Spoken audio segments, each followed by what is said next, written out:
दोस्तों, एस्टेरॉयड जो कि पृथ्वी के लिए काफी टाइम से ही खतरा बने हुए है। पृथ्वी के इतिहास में कई ऐसी घटनाएं हुई है जिसकी वजह से यहाँ पर मौजूद जीवन बड़े स्तर पर प्रभावित हुआ है। लेकिन क्या ऐसा भविष्य में भी हो सकता है? ये सवाल वैज्ञानिकों के दिमाग में भी घूम रहा है। कुछ समय पहले एक ऐसी ही घटना चर्चा में आई थी कि साल 2029 में दुनिया खत्म होने वाली है।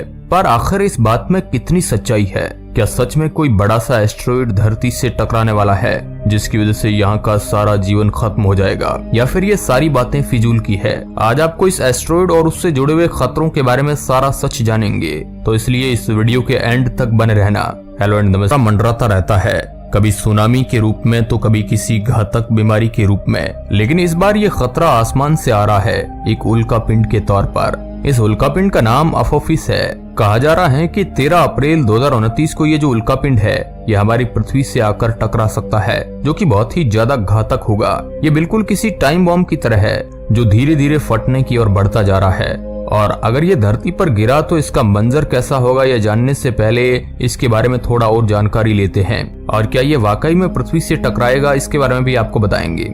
जैसे कि हमारे सौरमंडल में पृथ्वी जैसे बड़े प्लेनेट मौजूद है, बिल्कुल वैसे ही कई छोटे पत्थर जैसे या फिर मेटल के टुकड़े भी इस यूनिवर्स में घूमते रहते हैं। वह भी हमारी पृथ्वी की तरह अपनी एक्सिस पर सूर्य का चक्कर लगाते हैं, लेकिन कई बार ये अपने एक्सिस से बाहर निकल जाते हैं और फिर वह बस इस ब्रह्मांड में एक ही दिशा की ओर बढ़ते रहते हैं जब तक वह किसी चीज से टकरा ना जाए। इसी के साथ कई बार इन एस्टेरॉयड की एक्सिस ही ऐसी होती हैं कि वो किसी ग्रह से टकराएंगे या फिर वह किसी ग्रह के बाजू में से घूमकर निकल जाएंगे, जिनको रैकरिंग एस्टेरॉयड कहा जाता है। और अपोफिस भी वैसा ही एस्टेरॉयड है। इस एस्टेरॉयड का पूरा नाम 99942 अपोफिस है। और जो भी रैकरिंग एस्टेरॉयड होते हैं वह प्लेनेट के लिए खतरनाक नहीं होते, क्योंकि वह कुछ वक्त के गैप में आते हैं और ग्रह के पास से होकर गुजर जाते हैं। ऐसी घटना को कई लोग देखना भी पसंद करते हैं, लेकिन वहीं पर अब ये एस्टेरॉयड हमारे लिए वैज्ञानिक खतरा बता रहे हैं, क्योंकि ये पहले तो रैकरिंग एस्टेरॉयड था जो कि धरती के करीब 32,000 किलोमीटर दूर से जाने वाला था। पर वैज्ञानिकों का कहना है कि अब इसका डायरेक्शन चेंज हो चुका है, इसलिए वैज्ञानिक इसके बारे में थोड़ी चिंता जता रहे हैं कि संभावना है कि यह पृथ्वी के नजदीक आ जाए। इसकी लंबाई करीब 380 मीटर की है, यानी कि 1200 फीट, जो कि धरती पर आने वाले आम एस्टेरॉयड के मुकाबले काफी बड़ी है। इसका जो आकार है वह करीब 3 फुटबॉल फील्ड जितना बड़ा है। इससे आप अंदाजा लगा सकते हो कि यह कितना ज्यादा बड़ा होगा। इसकी खोज 19 जून 2004 को 3 वैज्ञानिकों ने मिलकर की थी। इसकी खोज किट पिक इंटरनेशनल ऑब्जर्वेटरी में की गई थी। ये जो पूरा एस्टेरॉयड है यह चट्टान, निकल और लोहे से बना हुआ है। जब पहली बार साल 2004 में इसे खोजा गया था तब इसके ऊपर बिल्कुल भी ध्यान नहीं दिया गया था, क्योंकि उनको लगा कि ये और एक उल्का पिंड है जो कि धरती के बाजू से निकल जाएगा और इससे धरती को कोई भी फर्क नहीं पड़ेगा। लेकिन फिर धीरे धीरे ये जो एस्टेरॉयड है इसने अपनी डायरेक्शन को बदल लिया, जो कि खतरे का संकेत है। और जब वैज्ञानिकों को पता चला कि ये जो उल्का पिंड है ये धरती से आकर टकरा सकता है, संभावना है, तो वह वैज्ञानिकों के बीच बहुत ही ज्यादा पॉपुलर हो गया।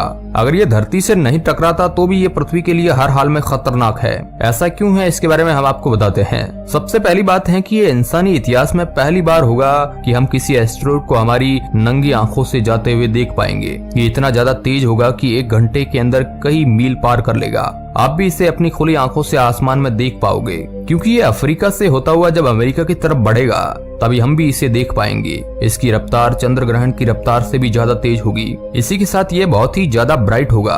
कई देशों में ये रात के वक्त देखने को मिलेगा और अगर ऐसा हुआ तो उन देशों में यह किसी आम टूटे तारे से 30 गुना ज्यादा तेजी से चमक रहा होगा। ये बिल्कुल ऐसा लग रहा होगा जैसे कि आसमान से सूरज का गोला आ रहा है, और जिस जगह पर यह सुबह के वक्त दिखेगा वहाँ पर भी इसकी रोशनी काफी तेज होगी। और ध्यान लगाकर देखा जाए तो इंसान उसे भी अपनी नंगी आंखों से देख सकेंगे। अब अगर ये धरती से इतना ज्यादा पास से गुजर रहा है तो यकीनन ये हमारे लिए काफी ज्यादा खतरनाक होगा, और ये सच भी है। हालांकि दोस्तों ये पृथ्वी से शायद नहीं टकराएगा, क्योंकि संभावना है और संभावनाओं को हम हकीकत नहीं कह सकते हैं। सबसे पहले बात कर लेते हैं कि अगर ये धरती से टकरा गया तो क्या होगा। हम नॉलेज पर्पज के लिए बात कर रहे हैं। अगर ये धरती से टकराता है तो फिर ये जहां पर भी टकराएगा वहां पर बहुत ही ज्यादा तबाही हो जाएगी। ये 100 से भी ज्यादा किलोमीटर तक तबाही को लेते जाएगा। अंदाजे से कहा जा रहा है कि इसका इम्पैक्ट 1000 मेगा टन TNT से भी ज्यादा खतरनाक है, यानी कि इसका इम्पैक्ट करीब 100 न्यूक्लियर वेपन से भी ज्यादा खतरनाक होगा। अब आप अंदाजा लगा सकते हो कि इसका इम्पैक्ट कितना ज्यादा होगा। अगर ये समुद्र में गिरा तो ये काफी बड़े हिस्से को खत्म कर लेगा और वहां पर बहुत ज्यादा बड़ी सुनामी आएगी। इसी के साथ ये किसी देश पर गिरा तो उस देश का ज्यादातर हिस्सा बुरी तरीके से तबाह हो जाएगा और वहाँ के रहने वाले बहुत सारे लोगों की मौत हो जाएगी। उस देश की करीब 70% पॉपुलेशन मर जाएगी। अगर ये अच्छे खासे पॉपुलेटेड एरिया में गिरा तो ये एक ऐसा वक्त होगा जब एक देश नहीं बल्कि पूरी दुनिया हिल जाएगी, क्योंकि इसके टकराने के बाद वाला इम्पैक्ट भी बहुत ज्यादा खतरनाक होगा और ये आधी से ज्यादा मानव सभ्यता के लिए एक बहुत ही बड़ा खतरा बन जाएगा। और इसके टकराने से इतने लोगों की जान चली जाएगी कि हम गिन भी नहीं सकते और कई देश की अर्थव्यवस्था पूरी तरीके से तबाह हो जाएगी। लेकिन ये बात इतनी भी ज्यादा सिंपल नहीं है। अगर ये उल्कापिंड 2004 में धरती के लिए बिल्कुल भी खतरा नहीं था तो आज इतना बड़ा खतरा कैसे बन गया? दरअसल इसका और धरती का रोटेशन पीरियड काफी हद तक एक प्रकार है। जैसे कि सूरज का एक चक्कर लगाने के लिए धरती को 365 दिन लगते हैं, बिल्कुल वैसे ही इसको भी सूरज का एक चक्कर लगाने के लिए 324 डे लगते हैं। यानी कि धरती के और इसके ग्रेविटेशनल एक्सेस में ज्यादा फर्क नहीं है। पर प्रॉब्लम यह है कि ये सूरज का चक्कर बाकी प्लेनेट की तरह नहीं लगाता, बल्कि ये सूरज का चक्कर कुछ इस तरीके से लगाता है कि इसका जो एक्सिस है ये पृथ्वी के एक्सिस से मिलकर जाता है। ऐसे में कुछ सालों के गैप में कुछ ऐसा कॉम्बिनेशन बन जाता है और जब ये धरती के पास से गुजरता है तो धरती का गुरुत्वाकर्षण इसे अपनी तरफ भी खींच सकता है और इसका डायरेक्शन थोड़ा चेंज हो जाता है। इसकी वजह से जब वह दूसरी बार धरती के पास आता है तब वह धरती के और भी ज्यादा करीब से गुजरता है। ऐसे में पिछले कुछ सालों में धरती के पास आए बिना ही दूसरे प्लेनेट और ऑब्जेक्ट्स के ग्रेविटेशनल फोर्स की वजह से ये धरती के बहुत ही ज्यादा पास आ चुका है। इसलिए साल 2004 में जो उल्कापिंड हमारे लिए कोई खतरा नहीं था, आज वह बहुत बड़ा चिंता का विषय है। अब साल 2029 में या तो ये उल्कापिंड धरती से आकर टकरा जाएगा या फिर वह धरती के पास से होकर गुजर सकता है। ऐसी सिचुएशन में जब तक वह धरती के बहुत ज्यादा पास में नहीं आ जाता तब तक वैज्ञानिक पक्के तौर पर कुछ नहीं बता सकते हैं कि इसका क्या होगा, क्योंकि अगर ये अभी जैसा चल रहा है वैसे ही चलता रहा तो फिर ये उल्कापिंड हमारी धरती के बहुत ज्यादा पास से होकर गुजर जाएगा और अगर इसकी डायरेक्शन में और भी चेंज आया तो हो सकता है ये धरती से टकरा जाए। ऐसे में साल 2029 में अगर ये उल्कापिंड धरती से टकराता है तो वह बहुत ही बड़ी तबाही करेगा और जिससे काफी बड़ी आबादी का विनाश तय है। लेकिन अगर वह धरती से नहीं टकराता है और वह धरती के पास से गुजर जाता है तो फिर इसके बाद वाले टाइम गैप के बाद जब ऐसी ही कॉम्बिनेशन बनेगा तब वह यकीनन धरती से टकराएगा ही। यानी कि अगर साल 2029 में ये धरती से नहीं टकराता है तो फिर साल 2068 में ये जो उल्कापिंड है ये यकीनन धरती के पास ऐसी और सिचुएशन क्रिएट करेगा और हो सकता है तब तक इसका आकार छोटा हो जाएगा या फिर ये किसी और ग्रह की लाइन में आ जाए। लेकिन अभी तो ये टोरिनो स्केल के हिसाब से 4th स्थान पर है, यानी कि ये दोनों तरीकों से खतरा है। अगर ये टकराता है फिर भी खतरा है और अगर ये नहीं टकराता है तो और धरती के पास से चला जाता है तो भी ये आगे आने वाले टाइम में पृथ्वी के लिए खतरा पैदा कर सकता है। लेकिन शायद तब तक वैज्ञानिक कुछ उपाय ढूंढ ले इसका, क्योंकि इस बार जब ये धरती के पास से जाएगा तब धरती की ग्रेविटेशनल पुल की वजह से इसका डायरेक्शन काफी चेंज हो जाएगा। यानी इसका सीधा सा मतलब ये है कि हर हालत में धरती के लिए खतरे की घंटी है।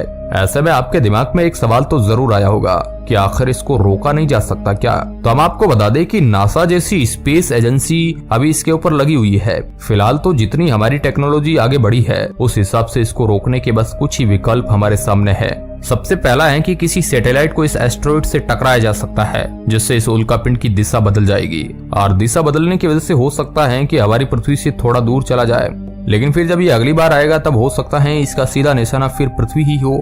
पर ऐसा करने में एक दुविधा ये भी है कि अगर ये मिशन सही से नहीं हुआ तो फिर हो सकता है ये एस्टेरॉइड धरती के पास से गुजरने की जगह पर सीधा धरती से टकरा जाए। और दूसरा ऑप्शन जो कि सबसे कम रिस्क वाला ऑप्शन ये है कि उस एस्टेरॉइड के ऊपर 2 से 3 सैटेलाइट और रॉकेट लगाए जाए और फिर जो कि अपने कंबस्टेशन पावर की मदद से उसका पाथ चेंज कर सके।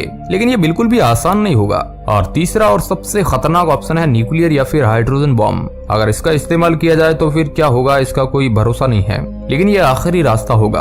अगर वैज्ञानिकों को कोई भी विकल्प नहीं मिला तो फिर यही करना पड़ेगा, जिसमें बहुत ही ज्यादा रिस्क है। फिलहाल तो साइंटिस्ट कह रहे हैं कि अभी तो धरती के बहुत पास से निकल जाएगा। मान लीजिए इस एस्टेरॉइड के टकराने का 1% भी चांस भी है तो ये बहुत ही ज्यादा हमारे लिए डेंजरस है। अब आप इसके बारे में क्या सोचते हैं कमेंट बॉक्स में जरूर बताएं।